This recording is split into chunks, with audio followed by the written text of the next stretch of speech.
Racikan Berita 1.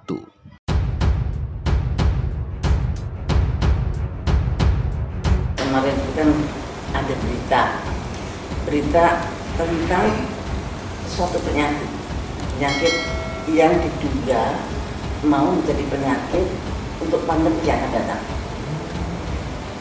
Nah, beritanya itu penyakit namanya SARS. Kalau itu singkatan dari Severe Epidemic Enterovirus Respiratory Syndrome. Jadi enterovirus itu diduga berasal dari virus-virus polio, virus-virus kayak gituan deh.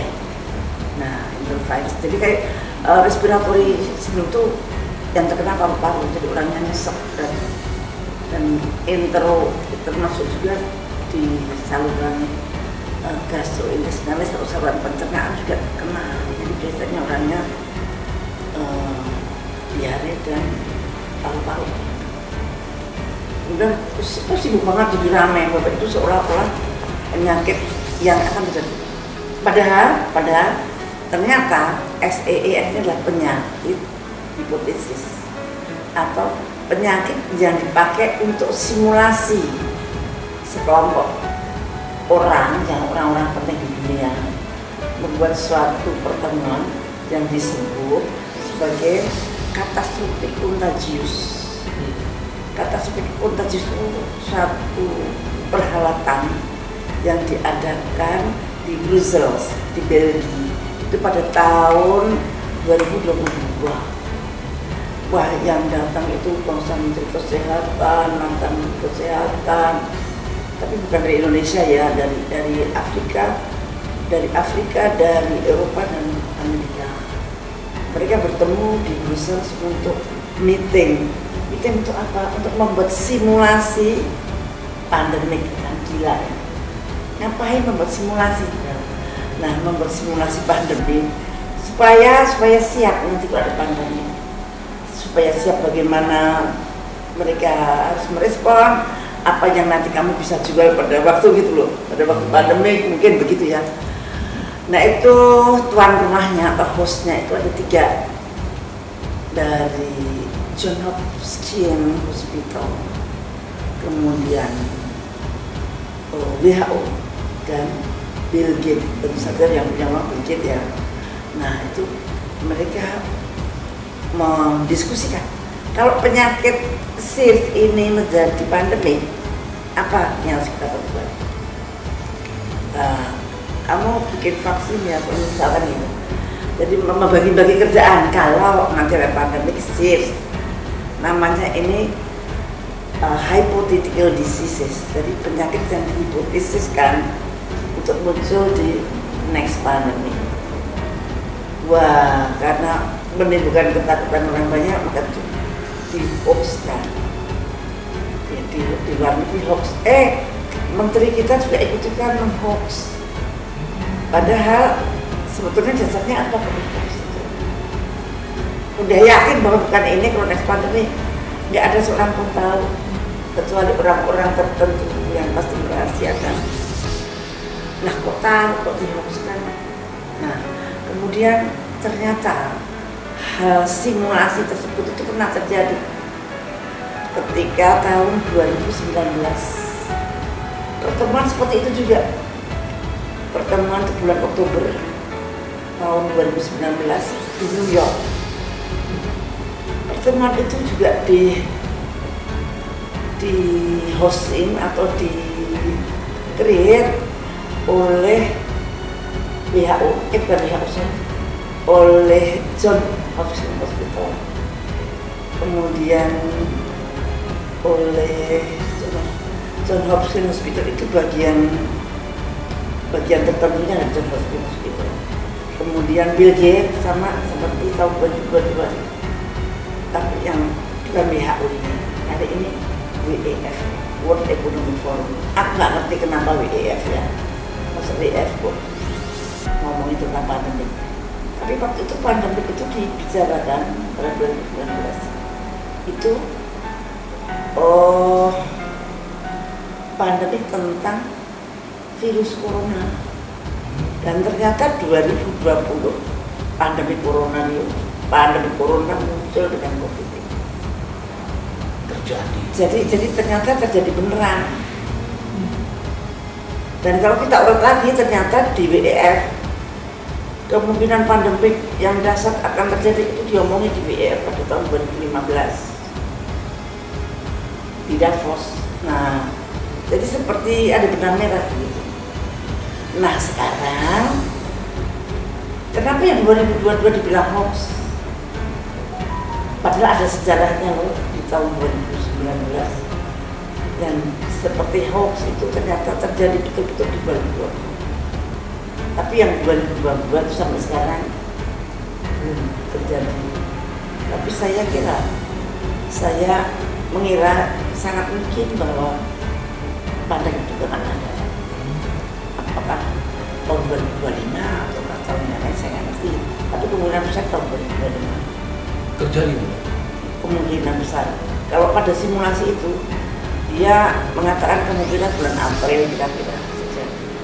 Yang menyatakan bahwa itu berita itu adalah hoax dari pernyataan sudah dibilang hoax atau memang mereka menyatakan? Bukan, ada orang lain yang mengatakan dan yang bilang hoax adalah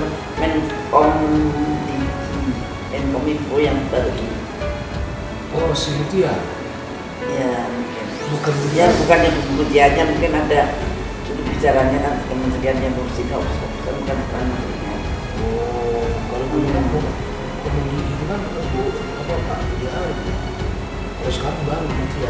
Yang baru ini baru banget. Baru. Mutia. Sudah menteri baru ini. Oh. Ya tapi kan bukan Bu Mutia, mungkin staffnya. Staffnya lama. Terus saya mencegah itu kan biasa. Nah selanjutnya gimana cerita itu? Nah sekarang apakah hoax atau tidak? Kalau lihat sejarahnya, ya kita tidak berani untuk mengatakan itu hoax. Orang pandemi itu pasti akan terjadi. Kenapa saya mengatakan pasti akan terjadi? Satu, kita sudah menerima pandemic fund 24 sekian juta US dollar. Kemudian WHO sudah mempersiapkan yang namanya pandemic treaty dan amandemen IHR. Dan kemudian saintis sudah disuruh meneliti tentang vaksin mRNA yang baru. Ada vaksin mRNA tentang flu burung loh, malah sekarang dibelokkannya ke hal-hal yang lain. Saya khawatir kalau memang yang akan terjadi flu burung yang paling saya khawatir.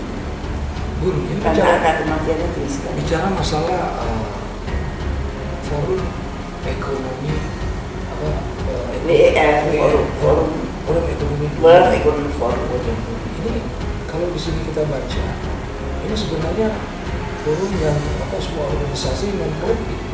Kok dia ngurusin? Tanyalah pada mereka dong. Ada yang goyang.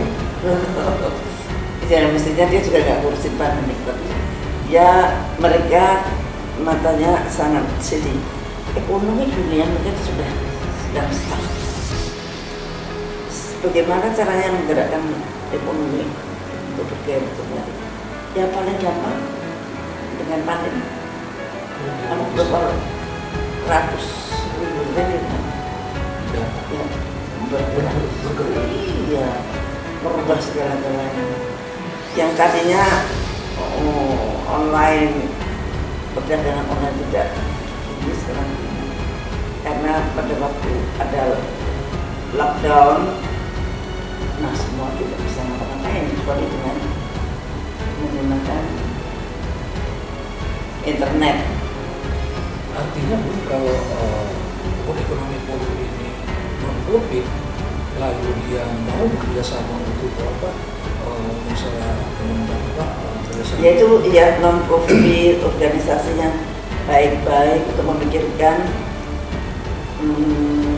ekonomi dunia, dan di situ muncullah public, private, dan ada partnership. Jadi di situ menurut saya itu suatu pengembangan dari pasar bebas. Jadi perusahaan-perusahaan besar itu bisa menguasai kebijakan-kebijakan publik negara-negara di mana. Nah, diajarin caranya seperti apa. Artinya maksud saya kan gini, bahwa ini biobisnis kan, dan mereka tidak menjaga rasa kemanusiaan, yang penting juga untung. Bisa begitu nggak? Ya. Bukan negara ini yang menurut saya. Iya. Bukan negara. Amerika pun juga termasuk korban. Iya. Menurut saya ini non-state actors. Dan isunya katanya isu plastik yang didengar di pasar katanya Donald Trump mau keluar dari WHO, benar nggak? Bukan isu. Aku punya videonya dia pidato bahwa nanti pada dewan dan pada hari pertama saya dilantik jadi presiden, saya akan keluar dari WHO. Ada pidatonya. Oh, bukan isu, itu fakta, ya? Dan dia menyatakan seperti itu. Berani ya? Ya, dalam salah satu pidatonya dia mengatakan mengapa dia mau keluar dari WHO. Satu, katanya dia sangat kecewa bahwa WHO itu berpihak pada Cina pada waktu COVID. Menurut saya sih tidak lihat. Memang kejadiannya di Wuhan. Kemudian katanya berasal dari laboratorium yang di Wuhan. Itu memang betul laboratorium di Wuhan. Tapi siapa yang bekerja di situ? Siapa yang bayari di situ? Semua berasal dari sono, dari Amerika. Ya, mungkin pemerintahnya nggak ngerti lah, bukan dari pemerintah, tapi dari non-state actor barangkali. Nah, tapi menurut saya dia mau berpihak pada Cina sih menurut saya enggak ya. Hal itu berpihak pada non-state actor menurut saya. Sekarang ini sangat dikuasai oleh non-state actors itu. Salah satunya Bill Gates. Bill Gates itu menguasai dunia kesehatan semua. Ya seperti itulah. Nah, jadi sampai sekarang itu masih salah-salahan antara Amerika dan Cina. Nah, dan kemungkinan dan sebab yang kedua adalah reasoning yang kedua adalah karena dia tidak mau WHO membuat pandemic agreement. Tadinya pandemic agreement itu pandemic treaty, tapi di dalam di Amerika pandemic namanya treaty itu tidak bisa ditandatangani oleh presiden. Waktu itu Pak Joe Biden tidak bisa tanda tangan karena kalau treaty harus disetujui oleh 2/3 dari anggota parlemen. Kalau belum setuju di anggota parlemen, presiden tidak mau tanda tangan. Nah, padahal separuh dari parlemen itu cuma Republikan yang terang, ya nggak bisa jalan. Akhirnya buat dirubah jadi agreement gitu. Jadi tiba-tiba berubah menjadi aneh kan, pandemic agreement. Pandemic treaty sebetulnya sudah ditolak oleh negara-negara banyak di dunia termasuk Rusia. Itu pada bulan Mei ya kalau nggak salah Mei 2024. Tapi WHO masih ngotot aja. Nanti ditandatangani bulan Desember nggak bisa juga karena orang masih tetap nggak mau. Kenapa negara-negara tidak setuju dengan pandemic agreement? Pandemic agreement itu isinya seolah-olah bagus, seolah-olah mempersiapkan negara-negara untuk mencegah kemudian mencegah terjadinya pandemi, padahal enggak. Kemudian menghadapi responnya kalau ada pandemi itu mesti ngapain, bagaimana meratakan vaksin ke seluruh dunia. Ya kalau butuh vaksin lah, semua itu WHO itu maunya semua pengobatan, semua kebijakan pada waktu pandemik atau epidemik itu harus nurut sama WHO 100%. Jadi negara tidak diberi hak untuk mempunyai kedaulatan melindungi rakyatnya sendiri dengan caranya sendiri, nggak boleh. Nah, isinya pandemic agreement dan IHR amandemen, IHR 2005 amandemen itu isinya seperti itu. Nah, sebentar Bu, kalau saya nggak salah dengar, Pak Prabowo kan sudah tanda tangan untuk masalah pandemic agreement itu. Belum. Dia mendapatkan dana sekitar 30 juta. Tidak tanda tangan, tapi dia itu iuran kita ke Yang 30 juta itu iuran. Ya, nggak tahu jumlahnya untuk apa, mungkin jumlahnya untuk persiapan pandemi itu kita sendiri dapat pandemic fund 25, tapi Pak Presiden nyumbang 30 juta US dollar ke WHO. Aku tuh eman-eman buat coba 30 juta US dollar itu untuk rakyat miskin tempat kita, ya diberi sembako dan senegara dapat dari semua orang Bisa berenang sembako. Nah Bun, kalau mengacu kepada kebijakan Donald Trump, kalau itu terjadi bahwa Donald Trump akan keluar dari WHO, ada salah satu bukti keberanian Donald Trump adalah mengangkat untuk kesehatan itu cucunya John F. Kennedy, yang jelas-jelas orangnya anti dengan vaksin, kalau nggak salah. Apakah Bunda bisa menjelaskan itu?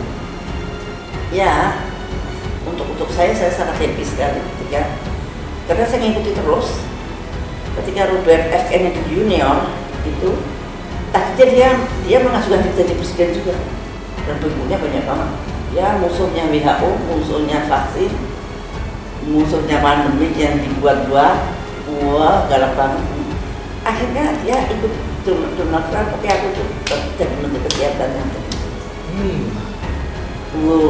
keren itu. Nanti sudah sangat apa yang harus dikerjakan sama dia. Nah, kembali lagi ke Donald Trump. Presiden Trump akan keluar dari WHO. Bagaimana Indonesia? Mesti tanya dong Anda. Iya. Di dalam pandemic agreement yang sudah ditolak oleh Rusia maupun Amerika, itu ternyata Indonesia itu berperan sebagai co-sponsor. Co-chair itu chairnya siapa? Chairnya tadinya Amerika. Nah, ternyata Amerika sekarang kan mau keluar dari WHO. Nah, padahal kita ini dari co-sponsor.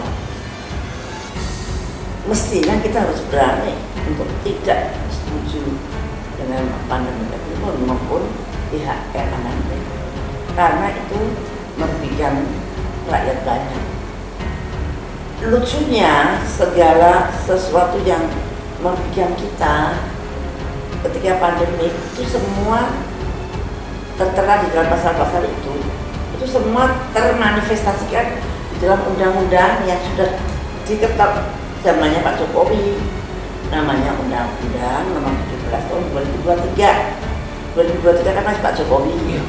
Nah, itu disebut Undang-Undang Omnibus Law Kesehatan.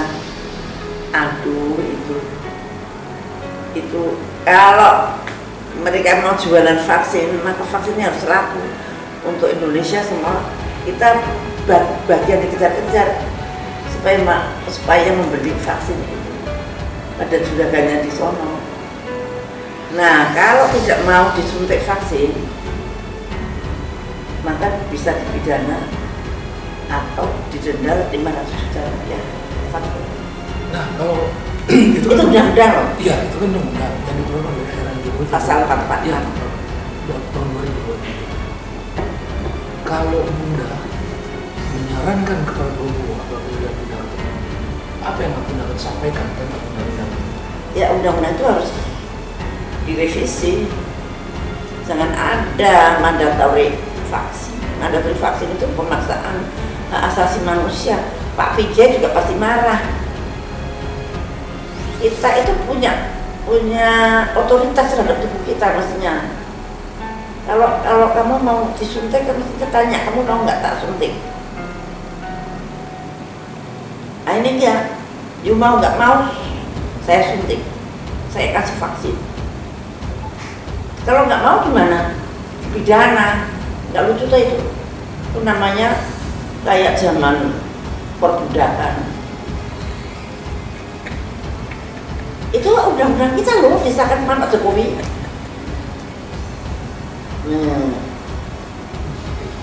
Ya mestinya Pak Prabowo harus konsentrasi. Jangan main-main. Kita itu sekarang terpuruk, utangnya banyak, ini banyak. Faktor pandemi itu sangat menentukan kok. Buku Sri Mulyani itu juga menyebut carut marut keuangan kita karena ada pandemi kemarin, ada pandemi. Kalau bagian carut marut pandemi diakui. Begitu kita harus berdaulat pada waktu pandemi, nggak ada yang mau. Ya, sejarah tentang rombongan dong. Ada, yang sudah dibuat oleh orang-orang tertentu, khususnya orang-orang yang memiliki kepentingan untuk keuntungan bagi usaha mereka. Terima kasih sudah mengikuti acara kami. Mohon maaf. Saya akan mewawancarai Ibu Narco Karbo. Wassalamualaikum warahmatullahi wabarakatuh.